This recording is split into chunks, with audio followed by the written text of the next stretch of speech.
Hi అండి, అందరికీ నమస్తే అండి. ఈరోజు అయితే బీరకాయ చెక్కుతోటి పచ్చడి చేస్తున్నానండి. దానికి కావాల్సిన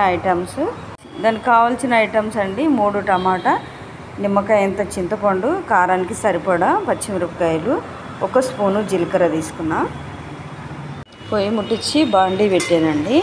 ఇప్పుడు ఒక పావు నూనె వేస్తున్నా.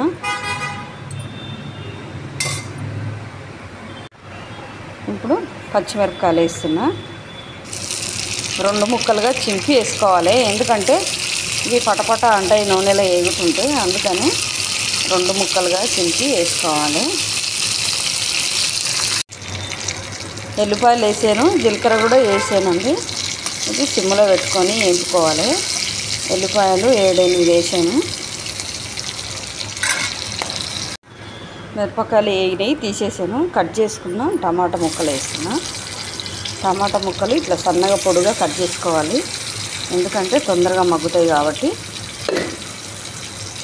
ఇది కూడా సిమ్లో పెట్టుకొని, ఇది బీరకాయ చెక్కు నీళ్ళల్లో మంచిగా నీట్గా కడుక్కొని ఇందులో పెట్టుకోవాలి. టమాటా కొంచెం మగ్గింది కాబట్టి ఇది కూడా పెట్టుకుంటే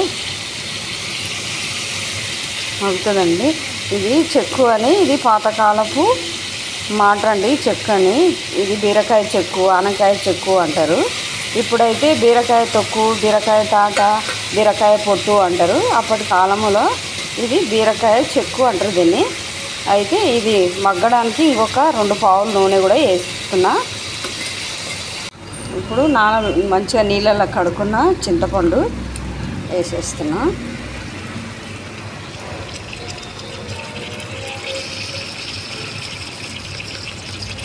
ఒక స్పూను పసుపు కూడా వేసేస్తున్నా. ఒక కట్ట, చిన్న కట్ట కొత్తిమీర కూడా వేసేస్తున్నా. వేపుకున్న మిరపకాయలు మిక్సీలో వేసాను. ఇప్పుడు సరిపడా ఉప్పు వేసుకొని మిక్సీ పట్టుకోవాలి.